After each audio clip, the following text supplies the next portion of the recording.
నిజామాబాద్ జిల్లా బోధనలో MLA camp కార్యాలయం నుంచి ఫర్నిచర్ను తరలించడం వివాదాస్పదంగా మారింది. మాజీ ఎమ్మెల్యే షకీల్ అనుచరులు ఫర్నిచర్ను తరలిస్తుండగా కాంగ్రెస్ శ్రేణులు అడ్డుకున్నారు.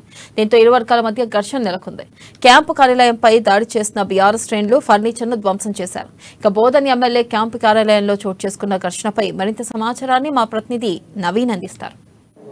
రాజకీయాల్లో నాయకులు హుందాగా ఉండాలి, హుందాగా వ్యవహరించాలి. అయితే ప్రజల తీర్పు ఎలా ఉన్నప్పటికీ కూడా నాయకులు అనే వాళ్ళు హుందాతనం మెయింటైన్ చేసిన అవసరం ఉంది. ముఖ్యంగా ఇటు ప్రజల ఓటు తీర్పు వల్ల కూడా నాయకులు గెలిస్తే మాత్రం ఇటు ప్రజా ఆశీర్వాదం అని చెప్పి గర్వంగా ఫీల్ కావాలి. ఓడిపోతే మాత్రం ఖచ్చితంగా ప్రజా తీర్పు అని చెప్పి కూడా శిరసావించాలి. కానీ చిల్లర వ్యవహారం కూడా చేయదు. కానీ నిజామాబాద్ జిల్లా బోధన్ పట్టణంలో ఇక్కడ ఉంటే ఎమ్మెల్యే షకీల్ ఏవైతే ఉన్నారో ఎమ్మెల్యే షకీల్ గత 2 పర్యాయాలు గెలిపినప్పటికీ మొన్న జరిగిన ఎన్నికల్లో కూడా ప్రజల చేతులు ఓడిపి పాలగడంతో కూడా ప్రజా ఆస్తులను కూడా ధ్వంసం చేసిన పరిస్థితి మాత్రం కనిపిస్తుంది.